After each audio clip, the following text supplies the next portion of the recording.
¿Cómo les va? Bienvenidos a otra emisión de Filmoteca Online. Terminamos esta semana con un material de primerísimo nivel. Vamos a ver un making of, lo que hoy se llama un making of, y en aquel momento estaba pensado básicamente como un material promocional que se daba por televisión, una suerte de documental, pero básicamente era publicidad encubierta, disfrazada de documental, en este caso muy bien disfrazada, sobre la película Marathon Man, una de las grandes películas de suspenso de los 70, dirigida por John Schlesinger con el gran Dustin Hoffman y el inmenso Laurence Olivier. Es realmente un material muy bien hecho, y el anfitrión de este documental es nada menos que Robert Evans, que fue inicialmente actor en Hollywood, pero que en los 60 se destacó como jefe de producción de la Paramount, muy joven. Metió uno detrás de otro unos hits tremendos como El bebé de Rosemary, el Padrino, y otros super hits de esos años. Después ya como productor nominal de la empresa, siguió metiendo hits, por ejemplo con Barrio Chino, de Polanski también, igual que Bebé de Rosemary, y bueno, Marathon Man, entre varios otros films que definieron el cine hollywoodense de los 70. Así como ascendió, con la misma rapidez con la que ascendió, se cayó también de ese lugar tremendo de poder. Fue prácticamente, para la historia del cine, quedó como una suerte de emblema del tipo de productor que protegía a los autores y que por supuesto estaba encadenado al éxito, al fracaso de ellos, ¿no? Es decir, de alguna manera su forma de pensar el cine, que fuera de otros productores en ese momento, no fue el único, pero él fue emblemático. Su forma de pensar el cine colisionó con la manera en la que Hollywood se reinventó a sí mismo a partir de los mega éxitos de taquilla, como La Guerra de las Galaxias sobre todo, y Tiburón y Rocky, que eventualmente redefinieron todo el asunto en un sentido comercialmente más seguro, digamos, menos dependiente de la figura de los autores, de los directores autores.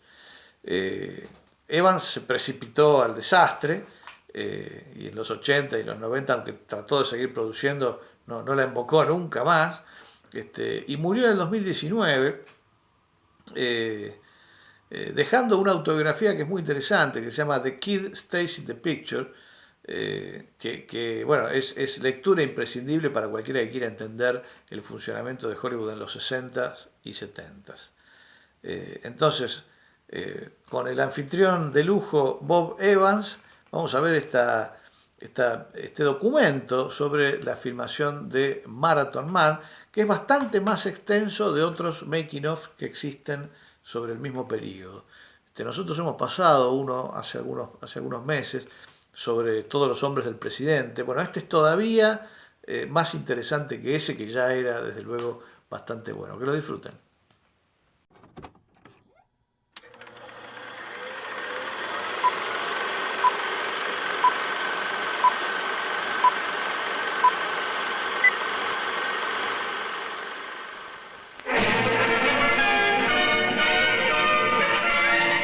Hello, I'm Bob Evans. During these past 10 years as chief of production of Paramount Pictures, I've been lucky or fortunate enough to be closely involved with such unique pictures as Goodbye Columbus, Rosemary's Baby, True Grit, Love Story, Godfather 1 and 2. I personally produced Chinatown, and now I just finished doing The Marathon Man. All these pictures have one thing in common. They're all attributed to that certain magic of Hollywood. Only in Hollywood could these kinds of pictures be made. Right now, I'm standing under the Bronson Gates, which is one of the famous landmarks of Hollywood. And through these gates have walked some of the greatest stars of all time, from, Rudolph Valentino to Mae West to Tatum O'Neal. Some of the great filmmakers of our time, from John Ford to John Schlesinger and John Frankenheimer. It is here on these studio backlots that Hollywood creates its own special kind of magic. Let me show you what I mean by the magic of Hollywood, how things are transformed from reality into the world of make-believe and then back to reality again. For example, here we are, the Harlequin. As you see, it looks like a nice, pleasant outdoor cafe. 6 years ago, we used this in The Godfather, only it wasn't an outdoor cafe. It was an Italian grotto. And as his career got better and better, he wanted to get out of it. The Godfather was Paramount's highest moment. Johnny is my father's godfather. Besides winning many Academy Awards, my father went to it was the largest grossing picture of all time. In 6 months, it did more business than Gone with the Wind did in 35 years. The band leader said no. Would you believe on this set that Cecil B. DeMille parted the Red Sea?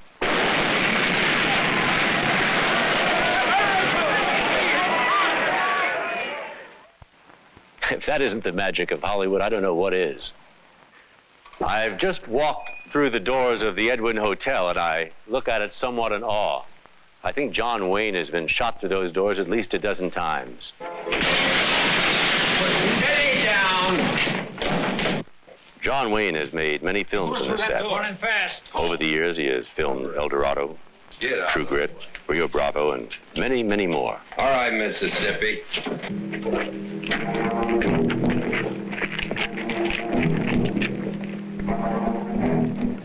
Speaking of John Wayne, he and I were photographed on this very set for the cover of Life magazine.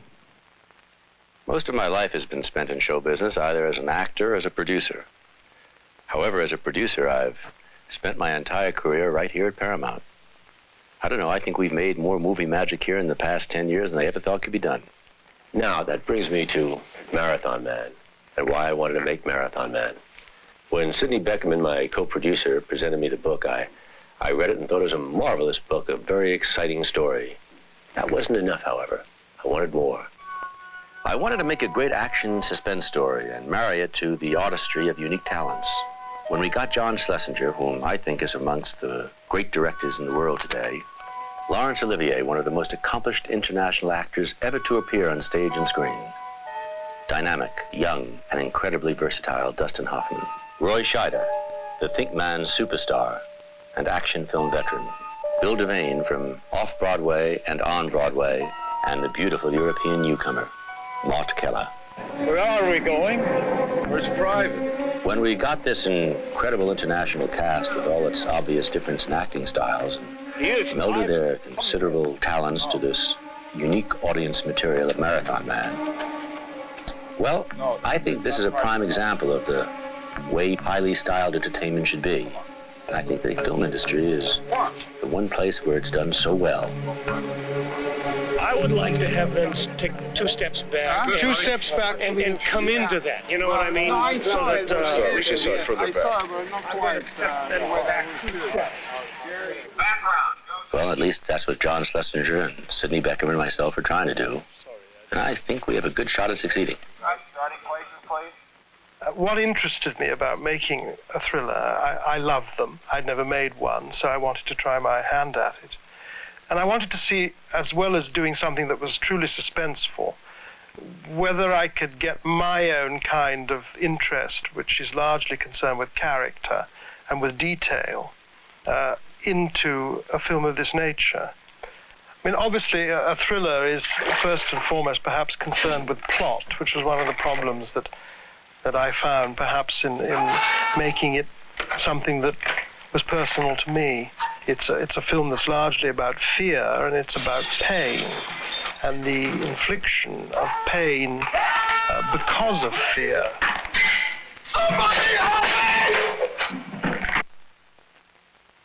When Sidney Beckerman, my co-producer, and Bill Goldman, who's the author of Marathon Man, and myself sat down, we said, who would we like most to be in the picture if we had our first choices, which, may I tell you, you very rarely get. We said we'd like John Schlesinger to direct it, we'd like Dustin Hoffman to play the Marathon Man, and we'd like Laurence Olivier to play Zell. And we all laughed and said, well, it's pipe dreams, it'll never happen. It happened. And you know, it's the first time in the last 10 years that I can remember that the first choice for each major part we got on our first reading. And it must have been the property. Come on. We wanted them, we got them, and the result, I think, is going to be sort of exciting to watch. Okay. Take your time. The set you see them on is a Hollywood recreation of the New York City waterworks. It occupied 2 entire sound stages on the Paramount lot. It's a towering edifice of steel meshing anchored in the foundation of water and took more than 6 months to construct. I don't want to tell you what it cost because it was too expensive. It was affectionately known among the crew as the waterworks. It is here that Hoffman and Olivier play out their final scene.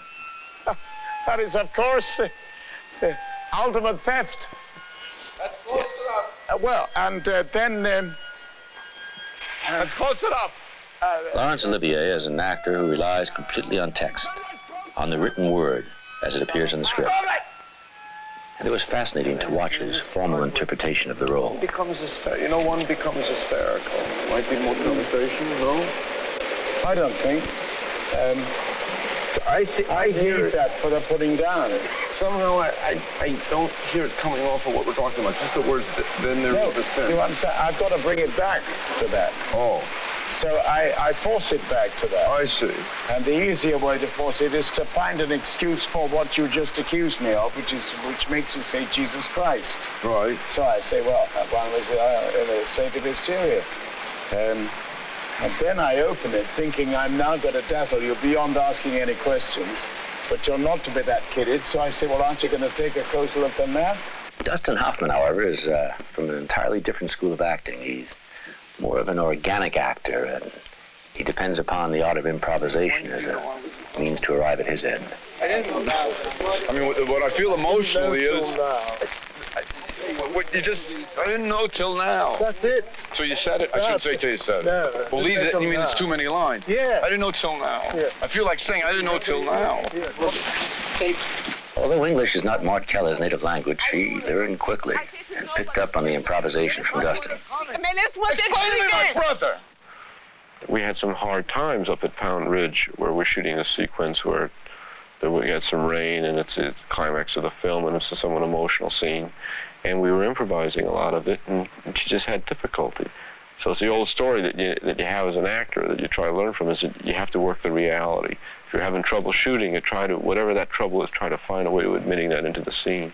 The fact that she can't think in English, find a way to let that be the character having trouble, suddenly being able to think in English. And simply we tried to do that in that scene. Laisse-moi t'expliquer, je veux te dire la vérité. What did you do for me? Let me explain. No. Let me explain what's really... Just tell I me didn't know what Just tell me when... Let when me you're getting- explain. No! We did get to the point where we were really, tigers at the gate. Let me explain. Explain. Please. Explain when they're coming. I didn't know what's really happening. When do you think they're coming?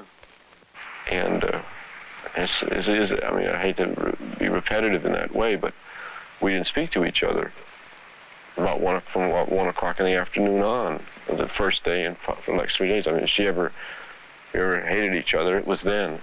And then we saw it on film, and it works, and it pays off, and suddenly we're friends again.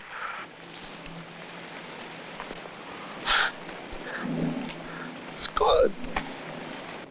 Laurence Olivier for his generation and Dustin Hoffman for his, I suppose, individually are considered the finest actors of their age group.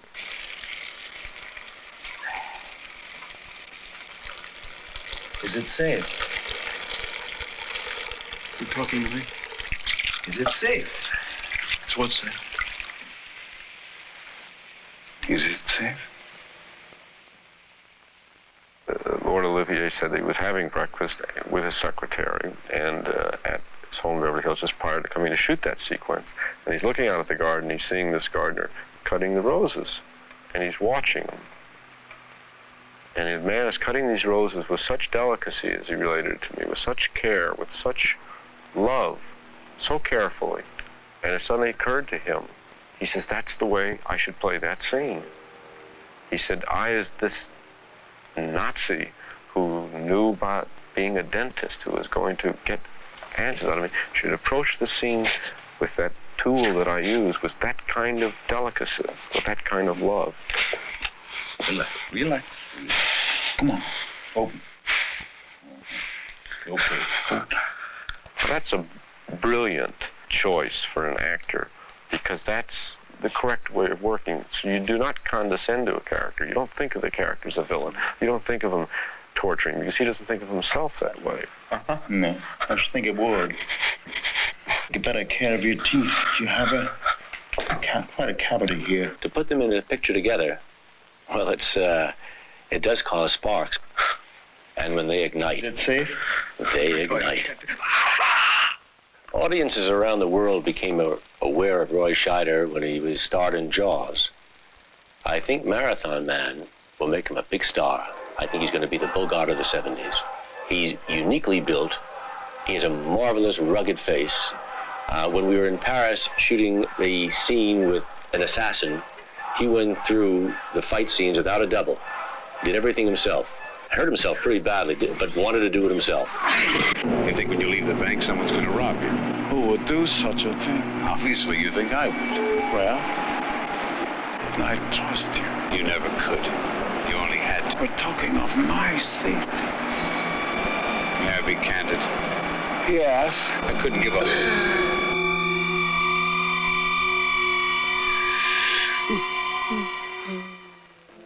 I think Bill Devane most probably has as much potential of becoming a star as any young actor in the business.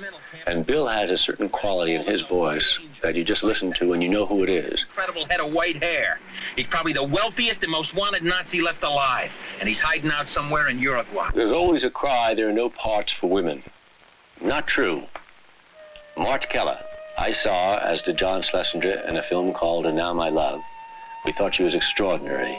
We brought her over here to test with Dustin for Marathon Man.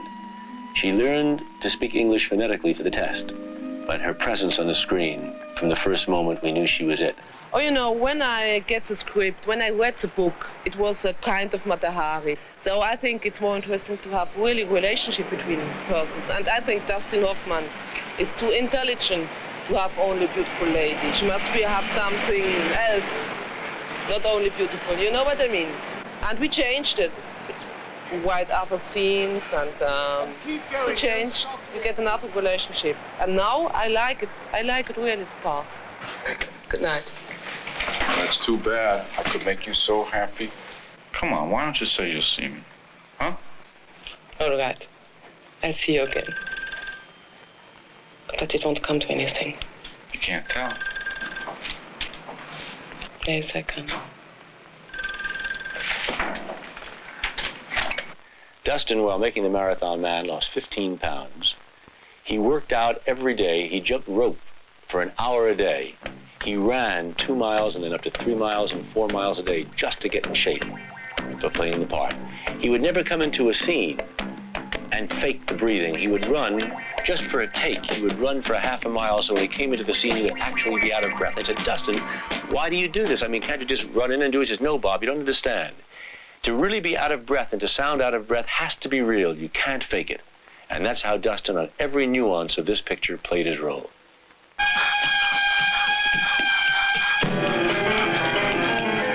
This scene was the most difficult scene in the film. Just the logistics of shooting on a bridge at night in New York with the traffic, and to get the reality that John Schlesinger wanted to get. It took 9 nights to shoot. I think it's the most unique chase ever on screen.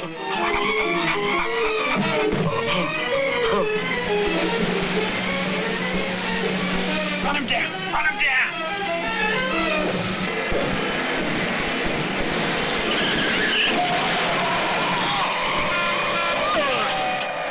Dustin Hoffman is, as I said before, an organic actor to the point of, well, possibly the point of ill health and his own detriment. During a particular scene in the film, he insisted upon, when the heavies wanted to try to drown him, to stay underwater as long as possible to make it real. And we had several takes of it, and he insisted by keeping him down longer and longer in the water. By the end of the day, we had to give him oxygen. I said, you know, don't press on my Adam's apple, but try to really hold me under. Let me see how long I can stay under. Let me see if I can really fight you. Let me see what happens. The magic of Hollywood can create or recreate almost anything. But sometimes there is nothing like the real thing. As a matter of fact, when I discussed before our 5 international stars, I neglected one. There's a 6th, and that's the city of New York. Some of the most dramatic sequences in the film were shot right in the big city itself. As a matter of fact, I would say a major sequence in the film where Laurence Olivier was on 47th Street in the Diamond District, and though we were on location, the magic of Hollywood is with us in the form of enthusiasm. A thrilling sensation of great expectations that can only be found in this truly international city. Nowhere is where the onlookers more cooperative and eager to participate in crowd scenes. As a filmmaker, I think New York is just incredible. Watch out! I like New York. I live in New York. I like to work in New York. I don't find New York people cold. I don't find them tough. I don't even find them hostile. I find them real. I've worked in other towns where you get a smile and you turn your back and you hear something else.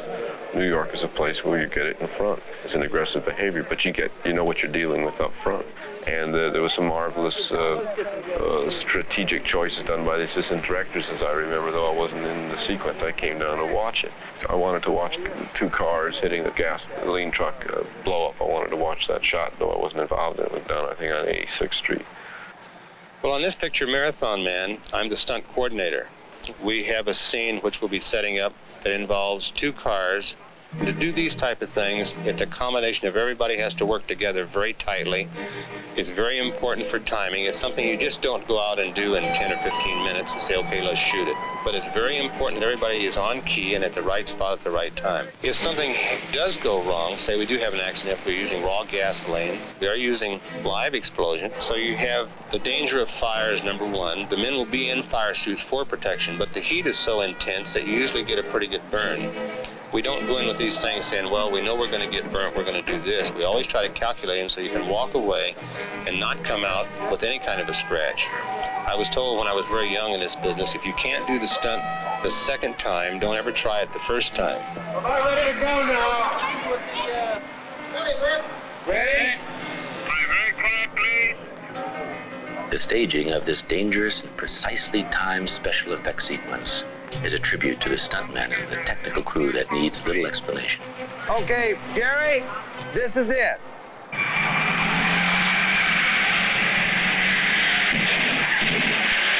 I'll show you. Come on. Get out of here.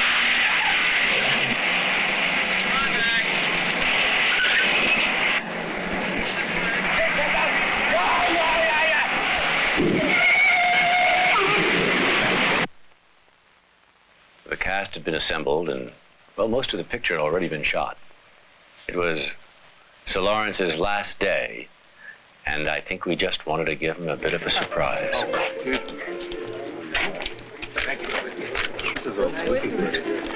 Bart, B-A-R-T. You cover it.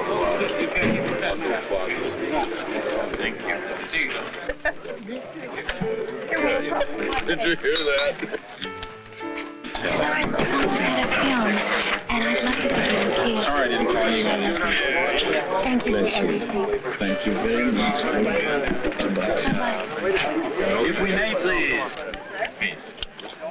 It's sort of strange, you know. I never had met you before, and I didn't know, knowing of your background, that you'd be stuffy, that you'd be difficult to talk with, that you'd be indifferent. And you're just one hell of a guy. Now, I have done something here this morning with Sydney that we made up.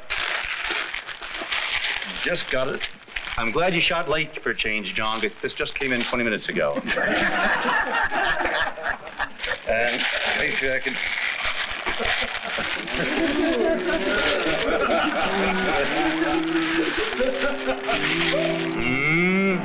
If I may. Yeah.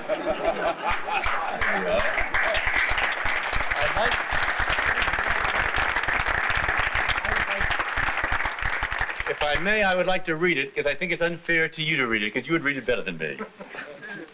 A lord in England, but to all of us in Marathon Man, a king.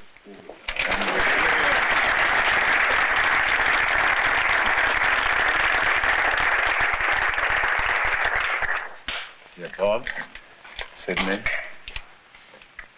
John, Dustin, Martha, Bill, what? Uncle Bill. I'm terribly touched by this beautiful thing. It's very sweet. Thank you. I've had the most marvelous time in this ancient burg that I've ever known here. And I've been here on and off for 45 years. And I've never known anything so beautiful as the way in which I have been welcomed by all my old friends, my old friends, and there are many, many, many of them. I'm very, very rich in friends, here particularly. And now I've made a whole host more friends, all of you. And I can't tell you how happy you've made me and how happy you're making me now. My voice is a little shaky, but je suis un peu ému, but I'll explain that to Dustin. The marathon man would like to say a few words. To make a toast, I would like to toast to my Lord on behalf of John and myself. In working these weeks, it occurred to me, as I think it occurred to John, that we were not, at least to me, it occurred to me, and as a matter of fact, yesterday when we were up on that set, and it was rigorous, that I have not just been working with a great actor. It occurred to me I've been working with a soldier, a great soldier, and not an artist, an important artist. And you don't work with maybe more than one or two in a lifetime. To you, sir, an important artist. Salute you for your help.